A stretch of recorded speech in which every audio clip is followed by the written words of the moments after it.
Hi, everybody, and welcome back to HomeGames. I'm delighted to see so many of you join us again for our new season after our 4-week summer break. Hope you all enjoyed your staycations, whatever you all got up to. And I'd like to welcome Nick Elston. Hi, Nick.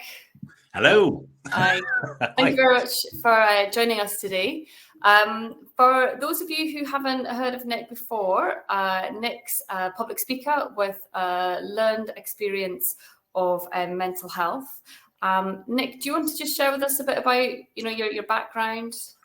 Sure. Yeah. So, Hey, first, my name's Nick Elston. I'm an inspirational speaker on the lived experience of mental health. And that really is a crucial thing because mental health can be a really heavy and dark and daunting subject for a lot of people. I try to bring a different angle, so inspirational, and see the opportunity in that. The lived experiencing is an interesting one because I'm not solution focused, and I don't profess to be. It's an upfront agreement I have with my audiences that I'm not there to fix anybody. I'm here to kind of give people that kind of safety and permission that they need sometimes to reach out for help when they need it. So actively signposting to the amazing organizations and medical professionals that are there to support you. Yeah. But as you quite rightly said, it's not always been that way. So most of my week is as a professional speaker. I also work as a transformational speaking coach, which I'm sure we'll touch on later on. Mm-hmm. But it all stemmed from my own mental illness in childhood. I had obsessive compulsive disorder. Mm-hmm. I'm 43 now. Don't judge. I've got a hard life. So back in the yeah, I'll take that. So back in the day, the treatment for OCD was just 8 weeks of talking therapy. That I love talking therapy. Mm-hmm. You'll get to know me. I've been called brutally honest that the reason why you'll never book me on a Friday afternoon because that's when I have my counselling. That's when I have my therapy every week. Mm-hmm. I love talking therapy. Mm-hmm. Very powerful tool. However, not as a fix for OCD. Yeah. So as I went into my teen and young adult life, it kind of morphed into something called Generalised Anxiety Disorder, or GAD. I'm sure we'll touch on that as we go on. Yeah. But that actually led to sustained burnout. So for over a decade, I was working and living at a state of high anxiety, a state of burnout. And in 2012, I had a breakdown outside of a Premier Inn in Somerset. Oh, wow. Happy guy. Choose your breakdowns well. If I knew I was talking about this stuff for a living now, I would have gone with a Hilton or somewhere more exclusive. Not Premier Inn. Is what it is. And Lenny Henry was nowhere to be seen. He was all over the place on telly for Premier Inn. But it was a kind of at that point where things changed for me, I guess. I think the reason why I got to that point, I'm sure we'll touch on anyway, when it comes to things like burnout and breakdown, but it was how it come back from that point that's what really changed things. Without getting too dark about that, it was either something that was going to consume me or I had to let it out. And speaking was my way back in that sense. For the Harry Potter fans in the room, it was like the boggart in the cupboard, the biggest fear. What would it look like if all 6'4" and 20 stone of alpha male stood up in 2012 and started sharing about what was really going on with their mental health? And that's where it all changed for me. So that was going to be my question. So from outside the Premier Inn to doing what you're doing now, what were the steps? What's happened there? So I think it was a case of, if I'm honest, it wasn't a stroke of genius. It was certainly a cry for help. It was quite a selfish move because 2 weeks later, after that initial breakdown, it was outside of a business networking meeting. Mm-hmm. So for those who are on the call now who've never been to a business networking meeting, the format is you go along, pretend to be happy, eat some breakfast, sell some stuff, kind of the format of most meetings I went to. Yeah. And I went along to the same meeting and I stood up and I shared what happened 2 weeks before, everything. Mm-hmm. Yeah. And it was a complete brain dump. It was cheap therapy. Like literally it's 15 quid, including breakfast. It was cheap therapy. Right. And the thing that changed everything actually wasn't that. The thing that changed was the reaction.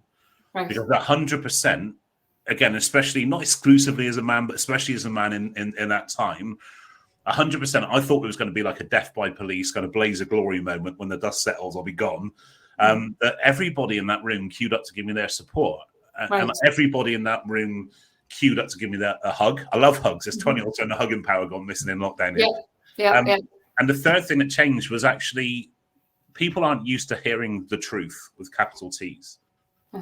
And by me sharing my stuff, people started sharing their stuff right back at me. So do you think that's showing what changed for me? Yeah. So you showing some vulnerability and just being honest and authentic. Yeah, people started opening up. People I've known for years, not just strangers. People I've known for years started sharing things about grief and abuse and loss and race and sexuality and gender, all these things that we just don't talk about, because they felt safe, because they had the truth, because somebody was being vulnerable to them, they were being vulnerable back. And that's, I guess that's where I made the kind of the line that I didn't want to be solution focused in that sense. Okay. Because there are solutions there. Sometimes the access can be slow, but there are solutions there. The gap for me is engagement. Yeah. How do you get people from feeling that they don't deserve help, or they feel scared of reaching out for help, or are not even aware sometimes, to the point where they find it? So for me, that's kind of what I do now. And that's how it started, was trying to give people permission sometimes to reach out for help. Okay. So you work with loads of big brands globally, from KFC, American Express, Harvey Nicks. Within the sorry, posh lad, Harvey Nicks. So how, within the financial services sector, what kind of work are you doing with us? So in the financial services sector, I work with people like Next Gen Planners, with Nucleus, Accountex, and the accounting side of things. I write for XU magazine for the Institute of Chartered Accountants. I'm one of the founding members of the Initiative for Financial Wellbeing. So I kind of fell into that arena through my work. Actually, it was through the initial talk in 2018, I think, at XL London for Accountex. Right. What I found was, it was the first time, and I was talking to the lady who brought me in yesterday, actually, because we were on a podcast together. And what we found was that it was the first time they'd tried anything which wasn't solution focused or kind of like not practical in that sense. And it was literally like standing room only. People were sat on the floor, hanging through the windows to try and get into the room. What we found is that people in the financial sector, not only for themselves, traditionally have not been able to open up emotionally or to discuss things emotionally, but also recognizing that you have a position where your clients, even, you have trust and rapport that's really strong with them. They could share with you anything about what's going on with them. And the more they trust you, the more they'll share, the more vulnerable they'll be. Now, unless you know how to protect yourself, you will take that burden on yourselves. And then you'll take all of that home before you even get home. You've got lots of burdens on your shoulders. So I think there's a big piece, not only from that point of view, but also the link between money and mental health. It's if you're outside of the financial industry, money is a huge stressor, and it's massive.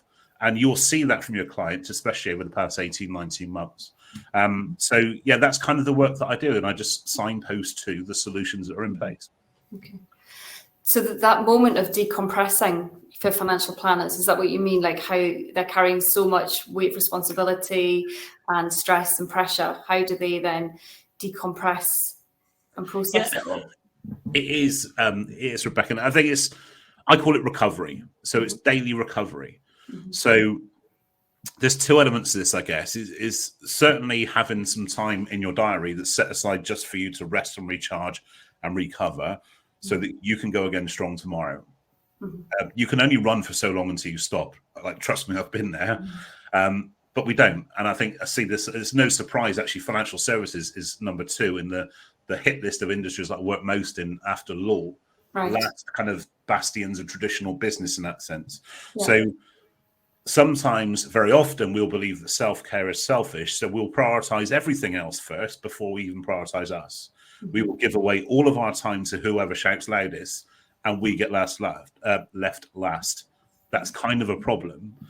But then if you also kind of throw into the mix of, if you are suddenly, even inadvertently, taking on the responsibility of your client's challenges, that will have a massive impact on you. So for me, it's about having a better conversation, for example, with mental health with your clients. And so how I do this is, like probably everybody here watching this and listening to this now, I'm not a medical professional. I'm not solution focused. I'm very upfront about that, as you know. just like you are. And when we're having conversations, if somebody trusts you enough to share with you what's going on with them, absolutely we can acknowledge, we can listen, and we can signpost, but we need to set that agreement that we're not there to fix them. So how I do this in my language, of course, you can do it in whatever language you want. I would say to them, thank you so much for sharing that with me. As you know, I'm not a solution-focused person. I'm not a fix. However, I'll listen to you as much as you need to be listened to. I'll support you as much as I can support you. And I will signpost you to the help that you need to reach. Is that okay with you? Actually ask the question. So is that okay with you? And what you've done is you set a boundary. You've communicated that boundary so their expectation changes. Otherwise, it turns into a transfer of anxiety where I'm really stressed out. I put that onto my accountant, onto my financial planner. Where do you go with that? You go home with that. Yeah. It's a chain and it gets passed on. You touched on generalized anxiety earlier. I think that's a term which some people are aware of, other people will never have heard of it. Are you happy to share kind of a summary of what that is? I mean, statistically, GAD is more common than OCD, but it's less commonly known. Yeah. So GAD is where you consistently run at high anxiety or high nervous energy. The kind of the flaw, we're full of human flaws, is that you can be very, very successful living that way and working that way. So maybe you're in a culture where they who leave first loses kind of thing. Maybe you find yourself, I mean, speaking from my own example of burnout, and it came from GAD. That's what it came from, was running on high anxiety consistently. That I was always in earlier than I had to be, away later than I needed to be. I was always truly present physically somewhere, but never really present anywhere. I was either living with regret from the past or fear of the future. Very rarely was I in the moment, in the day even. And you end up living this life where you kind of mask your own behavior. So I try and be what people want to see in me. I'll try and be what situations demanded of me, but I sure wouldn't damn show myself, because when I showed myself, that's when I was afraid I was going to get shot at or dismissed or not loved or whatever we really fear, that kind of false evidence appearing real. Yeah. Because we're hardwired to look for danger, we're hardwired to look for fear. That drives GAD. To the extent of that, if you find yourself in a rare situation where you haven't got something to be anxious about, you'll find something to be anxious about. Yeah. Or if you get that kind of reassurance, mine was around family and relationships. And I would take on the responsibility of making sure everybody was okay. So if I said to my mum, like, are you sure you're okay? Have I done nothing wrong? That kind of stuff. 20 minutes later, I'll need that reassurance again. So it drives that. It's driven by obsession. It's driven by fear. But running on high anxiety, you can actually be very successful, but you can only run for so long, as I said, until you stop. That's the problem. Okay. You mentioned burnout, which then resulted in a breakdown. For a lot of the motivational chat that we've had over the years and the messaging and the kind of narrative that we always have is that, bad times will pass, good times will come again, the sun will come out, all of those like really uplifting sayings. But sitting here now 18 months into what we have been, how is that like long-term chronic stress, chronic anxiety, whatever it is that we've all been living under? This may be a big question, but how the hell are we all supposed to deal with that?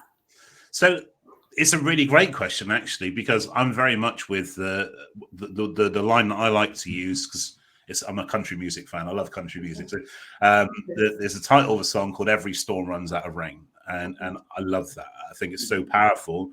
But actually, in the moment, it can be really easily dismissed as well. I think the one thing I will say is that sometimes the acceptance is a key to everything for me. Something I've learned through therapy for sure is that it's very true that everything that you've ever said and everything that you've ever done and everyone that you've ever been has led to exactly where you are right now. But actually, it's what you do next that counts. And it's the same with this situation.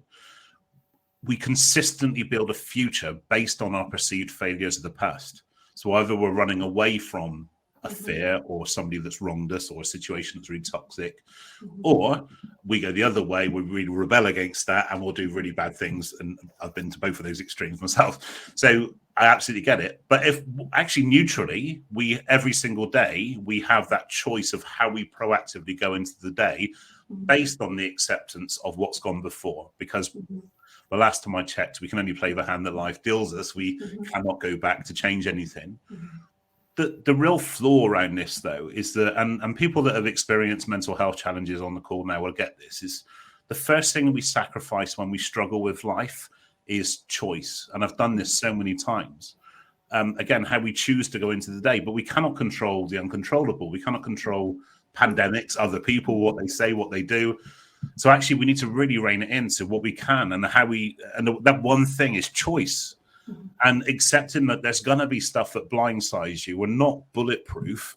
Yeah. But it's about how you bounce back from that. It's how resilient you can become in that sense. And the acceptance that not everything's going to go your way. So I think the problem is that we go from boom and bust. We're either not feeling good, then we feel brilliant, and there's no in between. And most of my life I was spent swinging between those two extremes, and it's not good either way.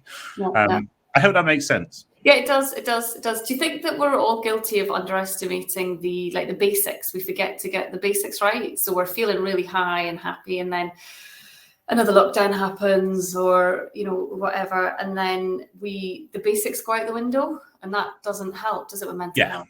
You're quite right. Look, I'm not the guy to talk about nutrition or exercise. I'll give you that. Like I said, I'm a big guy, but the point is that I know the basics. I know the stuff that it's what I call my playbook. I know that if I wake up tomorrow morning not feeling life, I've got that kind of playbook of things that really work for me, that bring me back as soon as possible.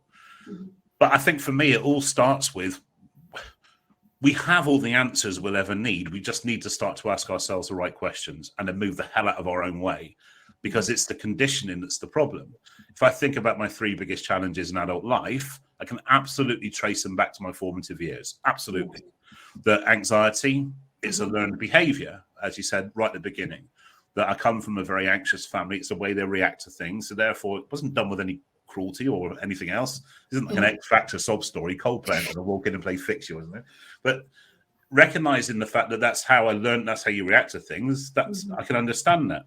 Weight and body image, I've got a big association that big is good, big is strong, alpha male kind of mentality. So when I've looked at kind of weight loss and stuff, it's been tough for me to break down, because it's forged to kind of some of the closest relationships. My grandparents would say, he's a big lad, he loves his food, and then feed me food. I'm a big lad, I love my food. So it's kind of hard to come away from that. And even things like my relationships with alcohol, I choose not to drink alcohol because of my obsessive tendencies. I know I've got a bad relationship with that. So it affects everything. We need to ask ourselves the right questions. And I think we have all the answers. We need to recognize the importance of conditioning. You look at kind of the pandemic as a great example, that for all the right reasons, in the vast majority, that we were told to stay home, save lives, that will have a conditioning impact when we go back into the next phase. And we were talking about this just before, and I'm going out next week to do an event in front of hundreds of people for the first time in ages. I'm petrified. I'm genuinely petrified. Because it's conditioned us to make us feel that inside is safe and outside isn't safe. So everyone's going to be in a different place to this, though, because some people do not live in a safe place. They don't live in a happy place. I think the final part on your question is that, again, it comes down to the pursuit of happiness, I guess. A neutral zero state is not happy. A neutral state is just neutral. It's the same with the terminology around mental health. Mental health is just a neutral state. It's got a really bad rap. It's got a negative terminology. Like people will say to me, Nick, I have mental health. Yeah, absolutely you do. 100% of the humans on the planet have mental health. Whether it's good or bad, that's a whole different thing. And it's completely separate from mental illness. And we need to understand that. So I think we're trying to continually chase happiness, but actually we don't need to do that. We need to chase zero in that sense. Yeah, that makes total sense. And I think you're right. I think a lot of people, mental health, mental illness, it's almost got a bit mashed up recently, and people don't realise that there's a clear difference between the two. Do you think people are starting to see mental health the way they do physical health? Are we going along that journey yet or not? I would like to think so. I mean, that's certainly part of my key message is I think we need to consider mental health as a muscle, something that we can exercise and nurture and influence every day. And also recognize that we can also damage it every single day as well, even if it's in between periods of looking for help. I think most of us that have had those struggles or reached out for help will recognize that it's not always an easy route to help, to support that you need. It's not always quick. So every little win that we can give ourselves in between, that's going to really stand us in a good stead. Why do you think there is still such a stigma about reaching out for that help?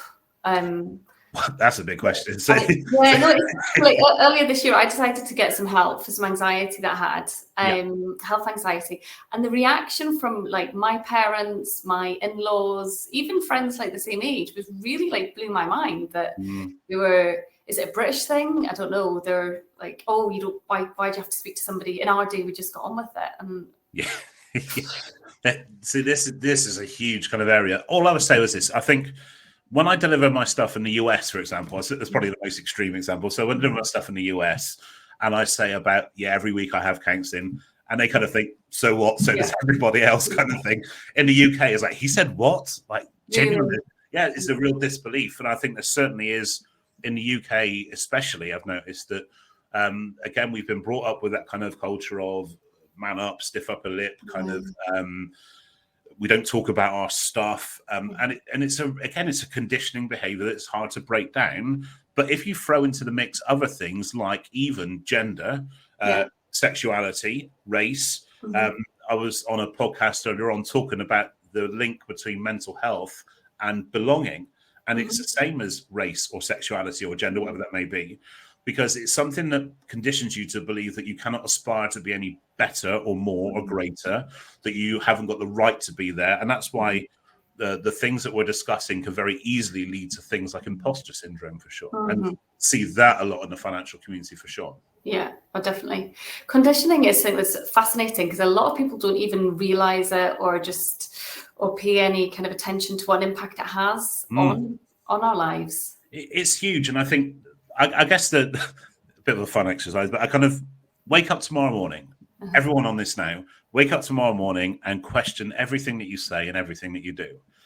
Why do I wake up at this time? Could I do with more sleep or less sleep? Or is it because I've always done it this way? Why do I wake up next to them? Maybe is a question you want to ask. Because that I throw that in because it's a little bit funny, but however, I throw that in because it's one of those questions that isn't a value. We consider it a pure belief. It goes unquestioned. Yes. We need to really distinguish the difference between the two. A pure belief is the sun will rise tomorrow. We don't 100% know that, but we pretty well do know is going to happen. When we start to put everything in our lives as a pure belief and it goes unquestioned, that's quite a dangerous place to be. Because if we get, let's take reincarnation off a table here. If we get one go round at this, let's make it our go round. Do you see what I mean? Yeah. And the more that we label as a pure belief, the more goes unquestioned. We will not start to live a life or run a business on our terms. And if we're not living a life or running a business on our terms, by default, we're doing it by somebody else's. And that's enough to scare me daily to do something. Yeah, absolutely.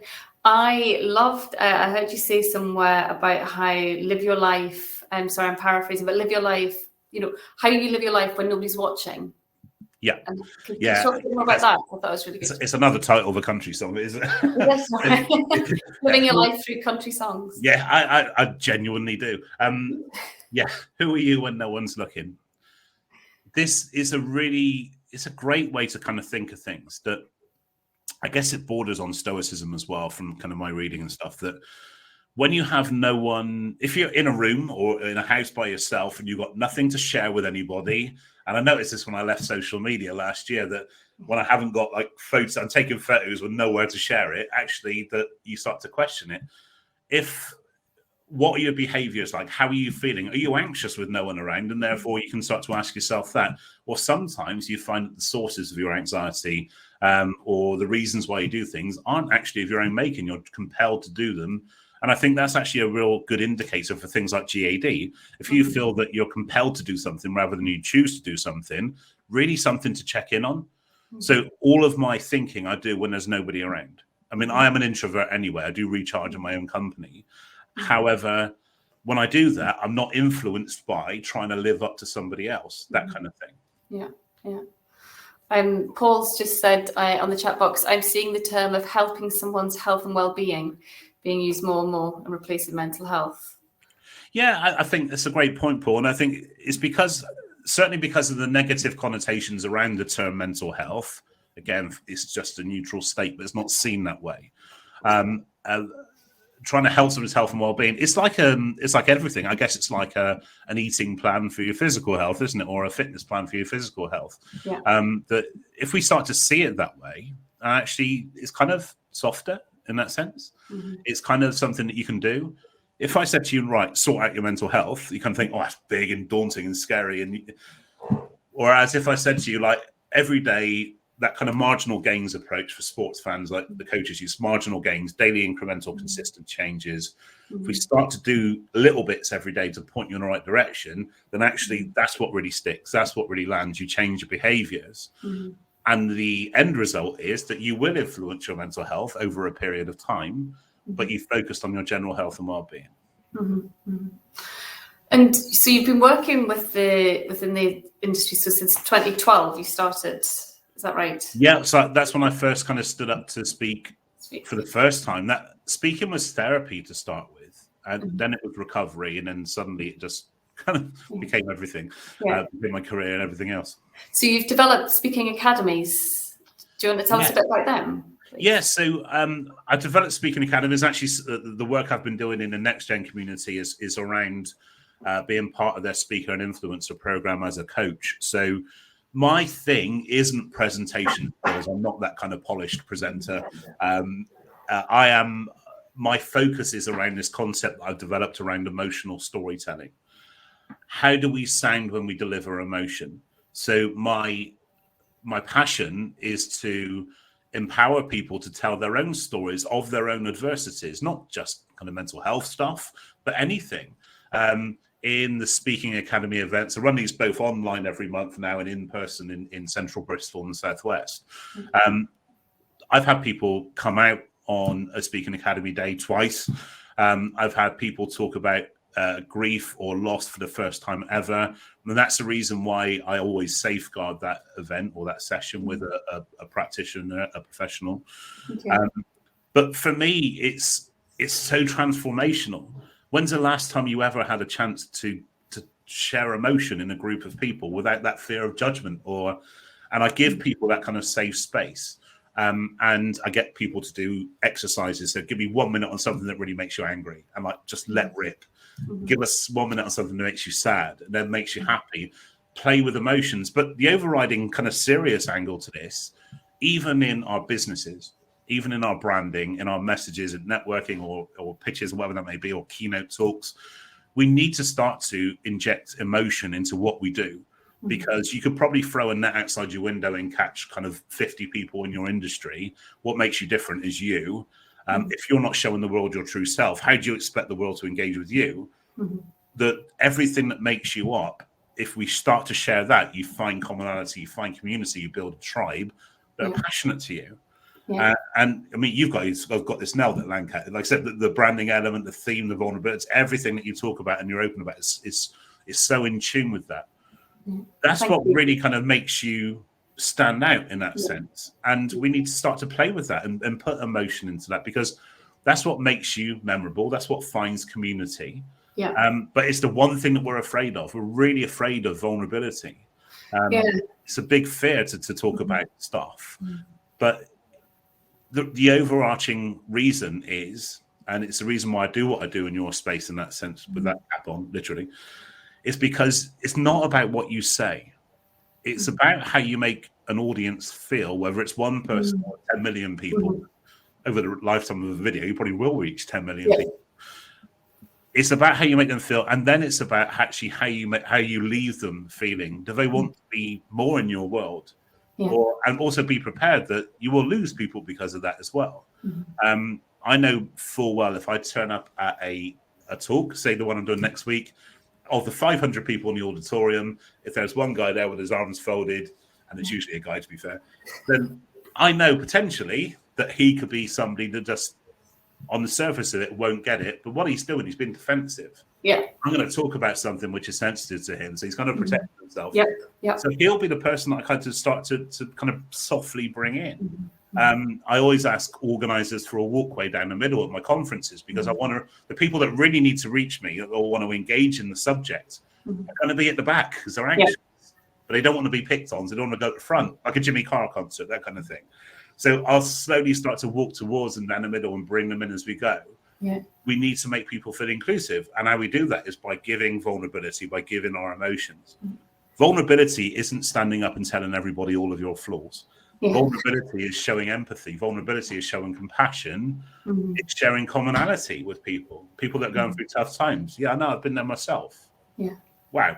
Even that one line will encourage a depth of relationship with that person far stronger and faster than you would by being that kind of polished, false version of yourself. And within financial planning, obviously, that should be like a huge part of the practice and the personality. People being vulnerable, having empathy. Is that something that you found when you've been? It should be. I think there's a lot of pioneers now that are doing that within the space, and it's so refreshing to see.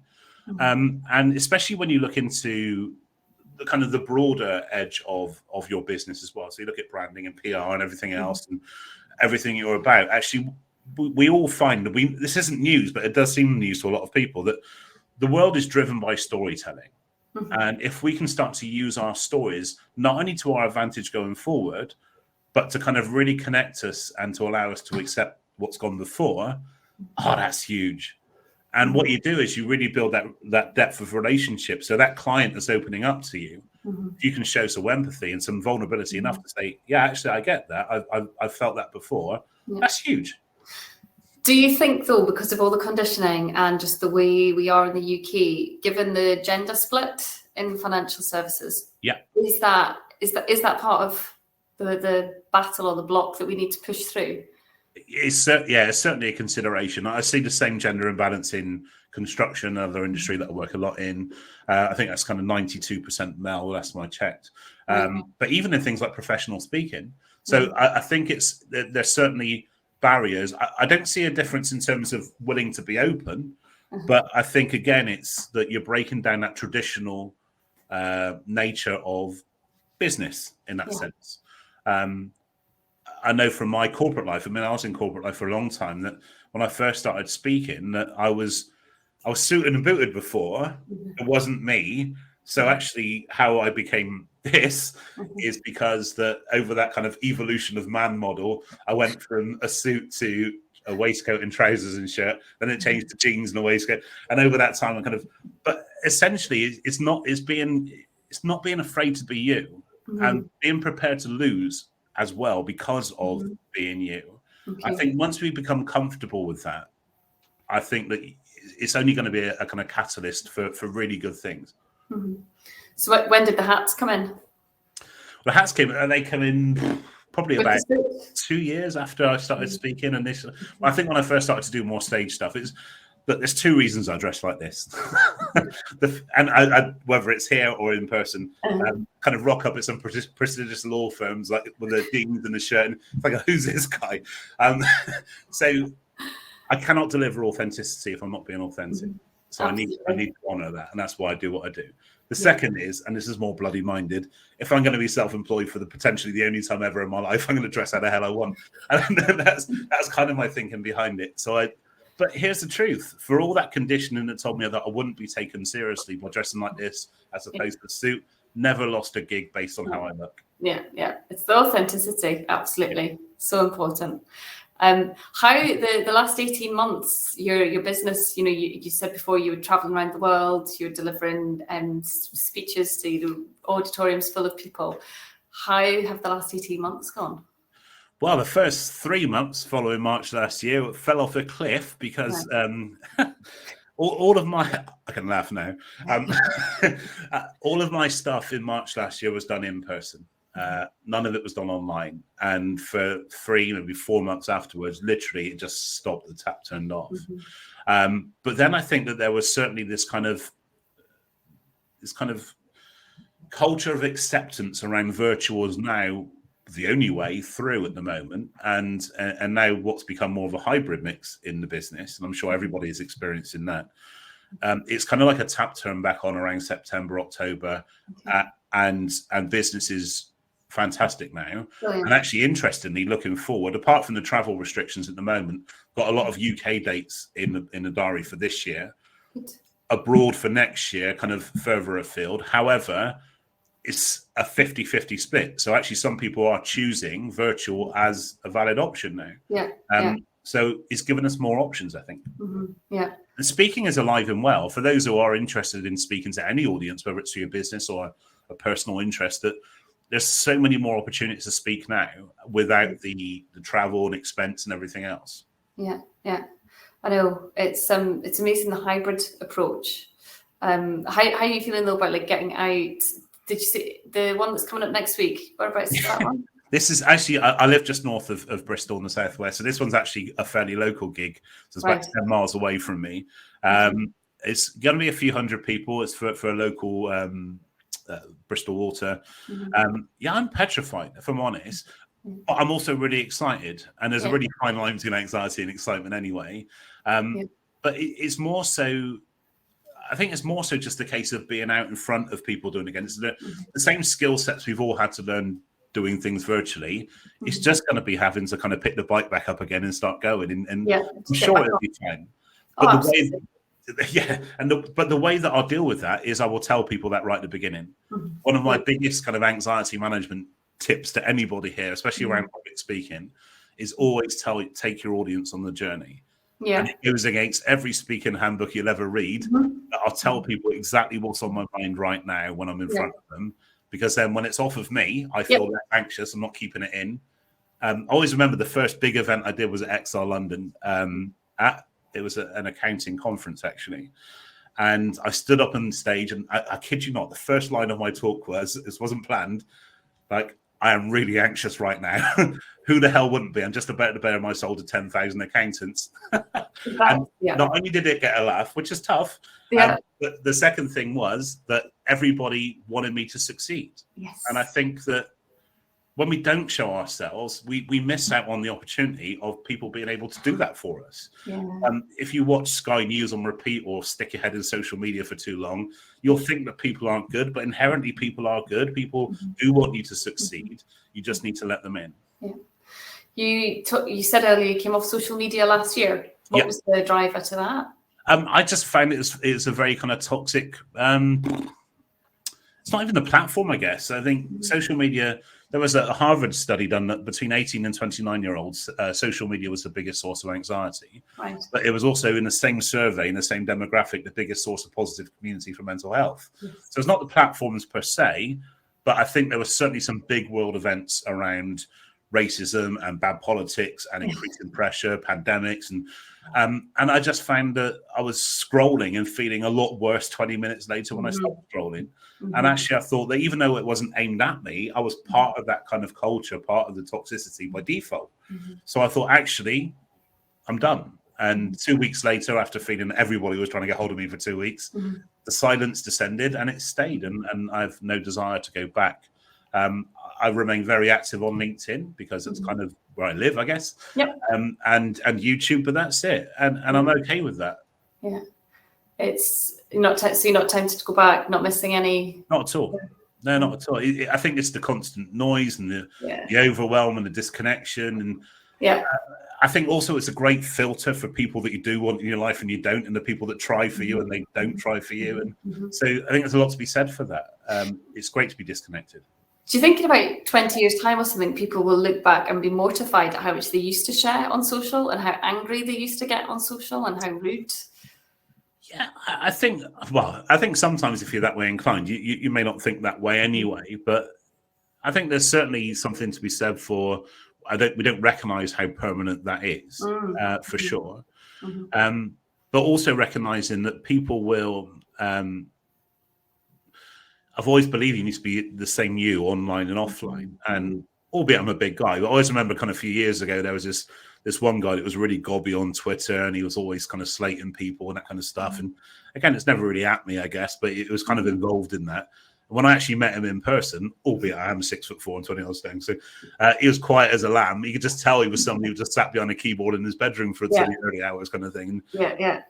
It's not reality.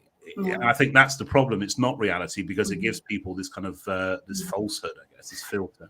And I think it does definitely feed into a lot of the problems that people are experiencing over the last 18 months, especially. with the anxiety and the stress and the constant like updating of all these horrendous events around the world. If you watch Sky News on repeat for 24 hours, like 99% is speculation, 1% is fact at best. And I think that's the problem. And I mean, I want more disconnection in my life. I don't want more connection. I think globally we've never been so connected, but never been so disconnected. I know, absolutely. I'm the same side as you. I'm not on it either, and it's definitely a good thing for me. Conscious of the time, I just have a couple more questions that I'd really like to. Burnout. We mentioned burnout, and just now sitting here, if any of our audience are kind of feeling anything, could you just kind of signpost these are the things to look out for that show that you are approaching? Sure. So certainly, I have a need help page. None of the referrals are commercially driven. They're just organizations that I trust. On nickelston.com/need help. But yeah, I think signs to look for are masking behavior. So if you feel that if you're being afraid to be yourself, if you feel that you're trying to be somebody else all the time on multiple masks for different situations, but you never really feel that you can be you. Maybe you're saying yes to people you want to say no to, that kind of people pleasing kind of element. Maybe that you are doing things through compulsion rather than choice. And maybe, I guess the final one is if you're really having difficulty to switch off, whether that's sleeping or even simply just relaxing or trying to watch something on TV. If you're using that distraction, especially picking up your phone all the time, really something what you're trying to get distracted from. So again, go back to that phrase of asking yourself the questions: why am I doing this? And give yourself some honest answers. So asking yourself why you're doing things, why you're making these choices, and finding time each day to do something that makes you happy. Absolutely. That's you. Yeah. Okay. What are the things that you do each day to kind of ground yourself and recover? Good question. So I think I love walking. So I'm very lucky. I live very close to kind of a lot of common land and kind of forestry land. So I love walking. Maybe 3 times a day I go out for just a couple mile walk, take the dog and staff and go with my wife. And it's that's nice. That kind of chills me out. But even something like music, I love listening to music. I mean, some country music can depress the hell out of you, but a lot of it is really good. I love the storytelling element. I think essentially, though, if I'm ever anxious about something, is asking yourself this question, and I encourage everybody else to do the same. Is what I'm anxious about right now, is what I'm worried about right now, is it fact? Right? Is it hard, proper fact? Or is it the story that I'm telling myself about that thing? So the example that I wanted to use was I do a lot of work with schools as well. And the girl said to me once that what really makes her anxious is when she messages her friend and her friend doesn't message her back. But that's not what makes her anxious. That's a transaction. What makes her anxious is the story that she's telling herself around that she's been dismissed or judged or not loved. They've offended them. And that's what causes the anxiety. And even though that's a really basic example, we can apply that to every part of our lives. If something that is making you anxious is fact, we can deal with that. We can reach out for help. We can ask for support. We can step up and confront that. But most of the time, it's our narrative, it's how we are talking to ourselves, the story we're telling ourselves. Oh, I've fallen out with them, or they're not going to pay me, or they're going to be bad clients. And we don't know that. That's just a story we keep on. And then we'll feel worse because we're hardwired to look for that. So anxiety is created in the assumed outcome most of the time is not fact. And I think if we can start to apply that question to our everyday lives, it's going to be a really powerful tool for you to have in the armory. Yeah, no, that's a really, really good piece of advice, actually. I think I could do with remembering as well. Well, listen, thank you so much, Nick. I absolutely adored speaking to you. I've got loads out of that. I hope the audience have as well. There's a few people on saying how much they've enjoyed listening to you and they feel better than they did 45 minutes ago. So that's fantastic. Oh, amazing. Thank you. Thanks, Jennifer, too. So thank you so much. Good luck with your first gig out next week. Yes. I'm sure it'll go really, really well. To everybody else, thank you very much for joining us after our summer holidays. We are back next week with John Porteous, so you can register for that. And we'll look forward to seeing you all then. Thank you very much.